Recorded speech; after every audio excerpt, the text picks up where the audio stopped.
बिस्मिल्लाहिर्रहमानिर्रहीम। अस्सलाम वालेकुम। आज का लेक्चर है कि दीवानी मुकदमात और उनके मराहल, यानी कि हमने क्लासिफ़िकेशन करनी है आज दीवानी मुकदमात की और उनकी तारीफ़ें और कितनी नौइयत के मुकदमात हो सकते हैं, दीवानी मुकदमात कौन से होते हैं, इनकी यानी कि मतलब क्या होता है दीवानी मुकदमात का। तो वीडियो की तरफ जाने से पहले रिक्वेस्ट है कि ये वीडियो भी थोड़ी सी लंबी हो जाएगी आज।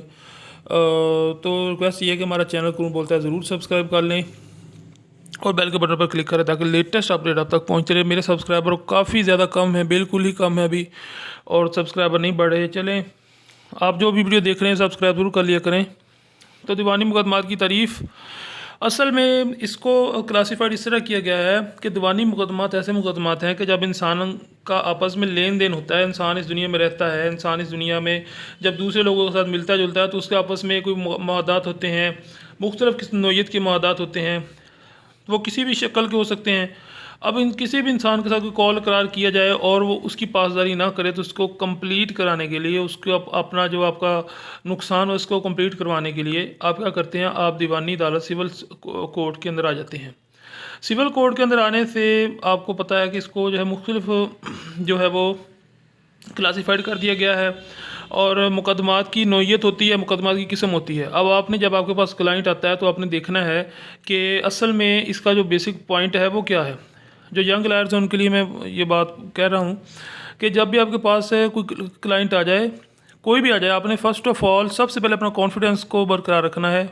पहली बात, हर सूरत में कॉन्फिडेंस को बाहर रखना है। दूसरी बात, तीसरी बात यह है कि कॉन्फिडेंस ही सब चीज़ होती है और कॉन्फिडेंस से आपने उसकी पूरी बात सुननी है। पहले कॉन्फिडेंस से पूरी बात सुनकर अगर आपको लोगों के अंदर बैठे फ्रस्ट्रेशन हो रही है कि ये मैं सही तरह से नहीं समझ पाऊँगा या मेरा मजाक बनेगा या मुझे अभी यानी कि मैं इसको इस मौका पर समझ नहीं पाऊँगा, इस तरह के बहुत सारे खदशात होते हैं यंग लायर्स को बेचारे। तो वो आपने क्या करना है, आपने उसको लेकर किसी पुरफदा मुकाम पर, किसी ऐसी जगह पर जहाँ पर रश कम हो, जहाँ पर जो है वो लोगों का आना जाना थोड़ा कम हो, तो आपने वहाँ पर जाकर तसल्ली से उसको बिठाकर सारी बात पूछनी है और फिर आपने उससे जो मुतलका कागजात ले लेने हैं, जो उसको कहना है इसके मुतल्लिक जो भी आपके पास डॉक्यूमेंट्स हैं वो मेरे पास जमा करवा दो। और अभी तो है वो यानी कि आपने उसको ये किसी भी तरीके से उस दिन अगले दिन तक उसको टाल देना है। ठीक होगा। अब आपने करना क्या है, आपका ये मैं एक अपना ही रूल आपको बता रहा हूँ और सिर्फ इस चैनल के थ्रू मैं आपको बता रहा हूँ कि आपने क्या करना है, उसको यानी कि कह देना है कि ये मेरा आज ये काम नहीं हो सकता, दायर नहीं हो सकता, कल होगा, तो आप कल आ जाइएगा, ये फाइल्स अपनी सारी मेरे पास ले दें, रख दें। और आपने क्या करना है, उसका जो उसने बताया है उसको आपने नोट कर लेना है, उसकी डॉक्यूमेंट साथ रख लेनी है। अब आपने उसके ऊपर जो है वो दीवानी मुकदमात के हिसाब से चलना है। दीवानी मुकदमात का आपने सारा जो है वो एक जो टाइम लाइन है उसके हिसाब से उसको डील कर लेना है। ठीक हो गया। तो अब इसके ऊपर मज़ीद अच्छी वीडियो अगर आप कहेंगे दीवानी मुकदमात कैसे एक लोकल लैंग्वेज के अंदर मैं आपको बताऊँ कि किस तरह आपने कोर्ट में जाकर उसको प्रेजेंट करना है, तो ये बहुत ही आसान हो जाएगा। अगर आप मुझसे रिक्वेस्ट करेंगे तो फिर मैं इसके ऊपर वीडियो बनाऊँगा, लेकिन अभी ये मेरी वीडियो का मकसद है दीवानी मुकदमात के मराहल। तो दीवानी मुकदमात के मराहल में सबसे पहला है दावा इस्तक़रार हक़। दावा इस्तक़रार हक़ है। दावा इस्तक़रार हक़ से मुराद है कि सूफ़ और डिक्लेरेशन, इससे मुराद है कि कोई भी आपका हक़, यानी कि दावा इस्तक़रार हक़ से मुराद है हक़ को मुकर्रर करना, यानी ये मेरा हक़ कायम किया जाए, इसको फ़लाँ कमी बेशी है या इसमें कोई जो हक़ है मेरा वो लेकर दिया जाए, कानूनी पोजीशन दी जाए इसको और उसको डिक्लेयर किया जाए कि ये मेरा हक़ है, ये उसका हक़ है। ठीक हो गया। इसको कहते हैं दावा इस्तक़रार हक़। ये पहली क्लासिफिकेशन होगी। दूसरी है दावा दखल याबी बज़रिया तमील मुख्तस।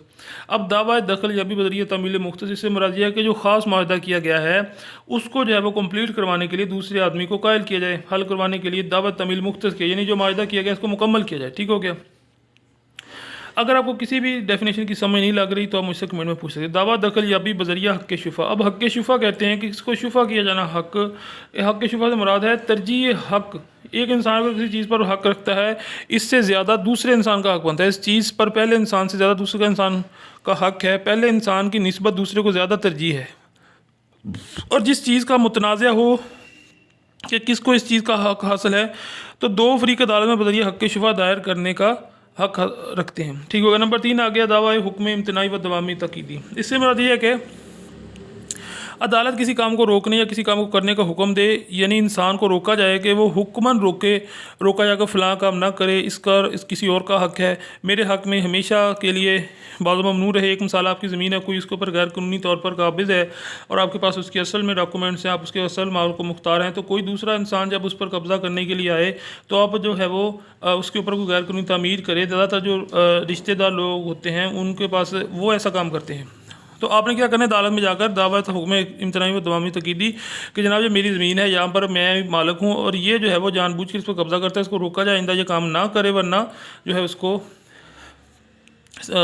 अब नेक्स्ट आ गया दावा दिला पाने।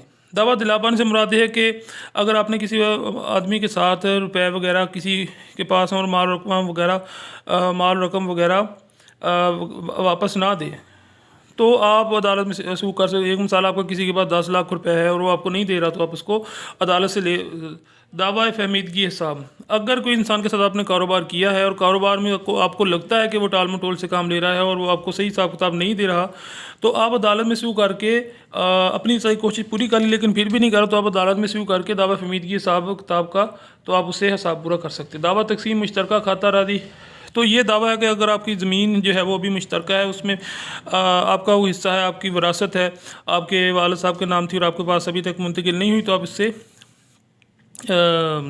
अज़ली ज़मीन को कर सकते। दावा तकसीम अरादी सकनी से मुराद है अरादी जो ज़राअत के लिए इस्तेमाल ना हो, और सुकूनत यानी कि सकनी यानी कि इससे मुराद है कि जहाँ पर मकान, कारखाना, फैक्ट्री वगैरह हों, इस तारीफ़ में आते हैं। और जो भी इस मकसद के लिए अरादी सकनी होगी वो अरादी, उसको अरादी सकनी कहते हैं।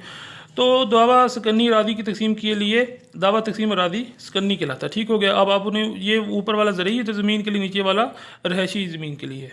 दावा ऑर्डर 37 के तहत या पर नोट वगैरह की सूरत में तनाज़ा के हल कराने के लिए जो भी दावा दायर किया जाता है, हम उसको दावा 37 ज़ेर दफ़ा अंदर 37 के तहत उसके ऊपर आप हेडिंग देंगे मुकदमे को। दावा बेदखली गैर कानूनी कब्ज़ा, जहाँ पर आपको नाम से ज़ाहिर है कि दावा बेदखली गैर कानूनी कब्ज़ा, कोई भी आदमी आपके मकान के ऊपर गैर कानूनी तौर पर काबज़ है, तो आप उसको जो है वो कानून के ज़रिए जो है वो एक सिविल करेंगे और वो दावा बेदखली गैर कानूनी कब्ज़ा हो जाएगा। दावा लगान मालिक मज़ारे के दरमियान, अगर एक मिसाल है कि एक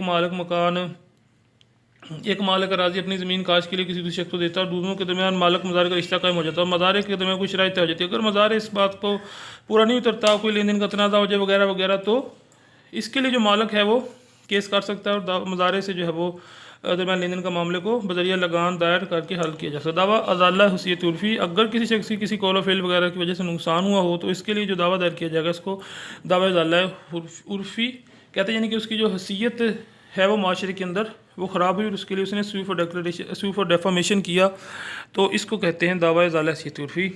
तो ये थी कुछ क्लासिफिकेशन जो मैंने आज करनी थी। ये 12 किस्म की क्लासिफिकेशन, आप इसकी एक लिस्ट बना लें। ये यंग लर्नर्स के लिए एक वीडियो है, तो आप इसकी क्या करें, एक लिस्ट बना लें। मैं टिप्स आपको ट्रिक बता रहा हूँ आपकी कामयाबी के लिए। तो सबसे पहले आपने क्या करना है, 12 जो मैंने क्लासिफिकेशन आज की हैं, इनकी आपने क्या करना है, एक रजिस्टर ले लें, उसके ऊपर इसकी ना पहले 12 लाइनअप करके इसको, फिर आगे हेडिंग दें और हेडिंग दे के अपने ज़हन के हिसाब से इसके ऊपर लिखें कि आपके पास अगर कोई केस आएगा तो आप उसको कैसे क्लासिफिकेशन करेंगे। अब इनमें से यही क्लासिफिकेशन है टोटल है सिविल केसेस की। अब जो भी सिविल नौयत के आपके पास केसेस आएंगे वो इसी 12 के तकरीबन मिलते जुलते होंगे और इसी के अंडर होंगे। तो आपने जब भी आपके पास कोई केस लेकर आए तो सबसे पहले इसको, जो मैंने पहले आपको बताया है कि आपने इसको ध्यान से सुनना है। उसके बाद में ये जो 12 हैं इनमें से आपने देखना है इसकी क्लासिफिकेशन करके किसके तहत जिसको दायर किया जाए। दावा दिला पाने है, दावा फहमीदगी हिसाब है, दावा तकसीम अरादी है, आपने उसके हिसाब से इसको लेकर आगे चलना है। अगर मज़ीद इस टॉपिक के ऊपर वीडियो बनाने की आपकी ख्वाहिश है तो आप मुझे कमेंट में बता सकते हैं। Thanks for watching. देखते ही कानून बोलता है।